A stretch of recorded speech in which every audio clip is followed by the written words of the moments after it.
নমস্কার, welcome to astro console. আজকের বিষয় হলো তুলা রাশির সাপ্তাহিক রাশিফল 22শে ডিসেম্বর থেকে 28শে ডিসেম্বর। তুলার মানুষদের বলবো যে বেশি দিন আর নেই, লড়াই শেষ হয়ে এসছে। এবার তোমাদের প্রাপ্তি যোগ মানে ফল পাওয়ার কথা। কি হবে আগামী বছরে আমি বলেছি বার্ষিক রাশিফলের ভিডিওতে, তোমরা চোখ রাখবে। আমি ভিডিও অনেকদিন আগেই দিয়েছি, তোমরা সেভাবে রেসপন্স করোনি। খুবই আমি আপসেট বা হতাশ হয়েছি যে সেই ভিডিওটা কেউ তোমরা দেখোনি।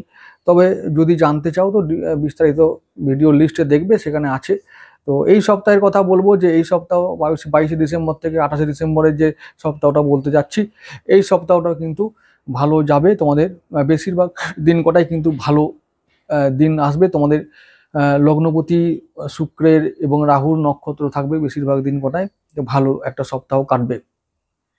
চলে আসছি পরে প্রথম দিন রবিবার, তোমাদের 22শে ডিসেম্বর। চন্দ্র থাকবে তোমাদের একাদশ ভাবে। তো ইনকাম ভালো হবে। চন্দ্র থাকবে রবির নক্ষত্রে উত্তর ফাল্গুনিতে, তাহলে কি হবে? ইনকাম ভালো হবে। তো ইনকাম ভালো হবে, ওদিকে তোমাদের হচ্ছে যে তুলা রাশির জন্য ষষ্ঠ, ঋণ শোধ হবে। তো শত্রুরা কন্ট্রোলে থাকবে। মন শরীর ভালো থাকবে, ব্যবসা ভালো হবে। রবিবার দিনটা ছুটির দিন, যদি ব্যবসা করার দিন হয় তো ভালো যাবে, যদি না হয় তো কোনো ব্যাপার না, ছুটি করে দিনটা আনন্দ করে কাটাবে। প্রাপ্তি হবে, মানে সেদিন কিছু ক্ষতি হবে না, লাভ হলেও হতে পারে। তো সেদিনটা মোটামুটি কাটবে, ভালোই দিন বলা যায়। তো চলে আসছি পরের দিন 23শে ডিসেম্বর সোমবার, সপ্তাহে প্রথম কাজের দিন। চন্দ্র যাবে তোমাদের দ্বাদশ ভাবে, কন্যা রাশিতে। চন্দ্র থাকবে নিজের নক্ষত্র হস্তায়। তো চন্দ্র তোমাদের কত নম্বর? 10 নম্বর অধিপতি, তাই কর্মে বাধা দূর হবে। তো কর্মে বাধা দূর হবে। কর্মে একটু যারা বিদেশে থাকো বা দূরে গিয়ে কর্ম করো, তাদের জন্য ভালো একটা দিন। তো সেদিনটা কি হবে? তাহলে কর্ম করে কাটাও, এবং হচ্ছে যে কর্ম করে আমরা এমন সেভিংস করব যাতে ঋণ শোধ করতে পারি। তো সেই সুযোগ আসবে, ঋণ শোধ হবে। এবং হচ্ছে যে শরীর মন চাঙ্গা থাকবে। ব্যবসা বাণিজ্য, ইনকাম, সন্তান, শিক্ষা সব কিছু নিয়েও একটা ভালো দিন আমরা কাটাবো সোমবার দিনটা। তারপরে চলে যাব পরের দিন, হচ্ছে যে 24শে ডিসেম্বর মঙ্গলবার। চন্দ্র থাকবে চিত্রা নক্ষত্রে, মঙ্গলের নক্ষত্র, তোমাদের সপ্তম পতির নক্ষত্র। তাহলে কি হবে?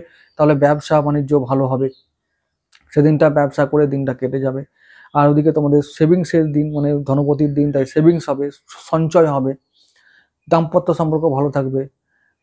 তারপর হচ্ছে যে পার্টনারশিপ, বন্ধুদের সঙ্গে সম্পর্ক ভালো থাকবে। শরীর মন ভালো থাকবে। তো এবার মঙ্গল তোমাদের আছে কর্মস্থানে, তো কর্মে বাধা দূর হবে। তো তারপর হচ্ছে যে কেউ কেউ নতুন কর্ম পেতে পারো। সব নিয়ে মঙ্গলবার দিনটাও খুব খারাপ দিন নয়, মঙ্গলবার দিনটাও খুব ভালো দিন। তো তোমাদের ভালোই যাওয়ার কথা। এবার আসছি 25শে ডিসেম্বর বুধবারের কথায়। বুধবার দিনটা চন্দ্র তোমাদের রাশিতেই চলে যাবে, তুলা রাশিতে, এবং লগ্নভাবে, এবং যাবে রাহু নক্ষত্র সাথীতে। তো রাহু তোমাদের কন্ট্রোল করবে সেদিনটা, এবং রাহু তোমাদের মিত্র হবার দরুন সেদিনটা কি হবে? তোমাদের দিন, নিজেদের দিন বলে মনে করবে। অর্থাৎ শরীর স্বাস্থ্য মন ভালো থাকবে, ব্যবসা বাণিজ্য ইনকাম সমস্ত কিছু ভালো হবে। এছাড়া ঋণ শোধ হবে, শত্রুরা কন্ট্রোলে থাকবে, রোগ মুক্তি ঘটবে, চিন্তা মুক্তি ঘটবে, সন্তান এবং শিক্ষা, প্রেম সমস্ত জায়গায় বাধা দূর হবে, সমস্ত জায়গায় ভালো রেজাল্ট আসবে। চলে আসছি পরের দিন বৃহস্পতিবার 26শে ডিসেম্বর। চন্দ্র যাবে বিশাখা নক্ষত্রে। তাহলে বিশাখা নক্ষত্র যেহেতু দেবগুরু নক্ষত্র, তাই তোমাদের তৃতীয় পতি এবং তোমাদের হচ্ছে যে ষষ্ঠ পতি। সেদিনটা কিন্তু সাবধান থাকতে হবে, বিশেষ করে কাউকে ঋণ দেওয়া যাবে না, না ভাবনা চিন্তা করে। কাউকে কোনো জায়গায় ঋণ করতে গেলেও ভাবতে হবে, ঋণ দেওয়া যাবে না, নেওয়া যাবে না। ঋণ শোধের দিন সেদিন আমরা শোধ করব। তো সেদিনটা আমরা কারোর সঙ্গে বাদ বিতর্কে যাব না, শত্রু বাড়াবো না। শত্রুরা কিন্তু সেদিন আমাদেরকে কন্ট্রোলে রাখতে হবে। শত্রুরা সেদিনে কন্ট্রোলে রাখতে পারলেই আমাদের ভালো হবে। সেদিনটা সমস্ত বিষয়ে আমরা সাবধান থাকবো, ব্যাস। আর এবার চলে যাচ্ছি পরের দিন শুক্রবার 27শে ডিসেম্বর।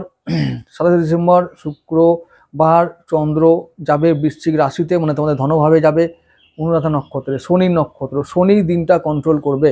তাহলে শনি তোমাদের হচ্ছে চতুর্থপতি আর পঞ্চমপতি। তাহলে কি হবে? গৃহে শান্তি, বন্ধুদের সঙ্গে সম্পর্ক ভালো থাকবে, মনে ভালো শান্তি থাকবে, মায়ের শরীর স্বাস্থ্য ভালো থাকবে, সন্তান ভালো থাকবে, বিদ্যা ও প্রেমে বাধা দূর হবে, শরীর স্বাস্থ্য মন বলেছি ভালোই থাকবে। এরপরে ব্যবসা কেমন যাবে? ব্যবসা বাণিজ্য ভালো হবে, হঠাৎ করে কোনো প্রাপ্তিযোগ হতে পারে, হঠাৎ করে ধনের আগমন ঘটবে বাড়িতে, সেভিংস হবে ভালো। তো এইটা যেহেতু শুক্রবার, সপ্তাহের শেষ দিন, শেয়ার মার্কেট, ইন্টারনেট, জুয়া সাট্টা থেকে ভালো আসতে পারে পয়সা। তো এক্সট্রা ইনকাম তোমরা সেদিনে পাবে। চলে আসছি পরের দিন, শনিবার দিন চন্দ্র যাবে বুধের নক্ষত্র জ্যেষ্ঠায়। তো বুধ তোমাদের নবমপতি, ভাগ্যপতি, তো ভাগ্য ভালো থাকবারই কথা। সেদিনে কর্মে বাধা দূর হবে, ব্যবসা বাণিজ্য, তারপর হচ্ছে যে কিছু ইনকাম হবে, ব্যবসা বাণিজ্য ভালো চলবেই, তারপরে কিছু ইনকাম হবে, দূর থেকে কোনো টাকা আসবে, লটারি যদি কাটো তাহলে পাবে, জুয়া সাট্টা এগুলো থেকে টাকা আসবে, ট্রান্সপোর্ট, ট্রাভেল, ট্যুরিজম, ম্যানেজমেন্ট, ল, অ্যাকাউন্টস এগুলো থেকে টাকা আসবে। যারা এইসব ফিল্ডে আছো তারা টাকা ইনকাম করতে পারবে। এবার বলবো যে সেদিনটা শনিবার, শেয়ার মার্কেট তো নেই, কিছু করার নেই। তো তবুও বলছি যারা ব্যাংকিং ফিন্যান্সে আছো তাদের জন্য ভালো দিন। তো জ্যেষ্ঠা বুধের দিন, তো তোমাদের নিরাশ করবে না, টাকা তোমরা সেদিন পাবেই। যারা অনলাইনে গেম খেলো তাদের জন্য ভালো, সোশ্যাল মিডিয়া যারা কাজ করো তারা ভালো কাজ করতে পারবে, বা তারা ভালো রেসপন্স পাবে, ভালো দিনটা যাবে। তাহলে বলবো যে 22 থেকে 28 ডিসেম্বর এই যে সপ্তাহটা গেল, এই সপ্তাহটা তোমাদের জন্য বলবো যে খুব একটা ভালো সপ্তাহ, খুব খারাপ নয়। শুধুমাত্র বৃহস্পতিবার দিনটা ছাড়া ভালো একটা সপ্তাহ কাটবে তোমাদের তুলা রাশির জন্য। আজকে এটুকু থাকুক।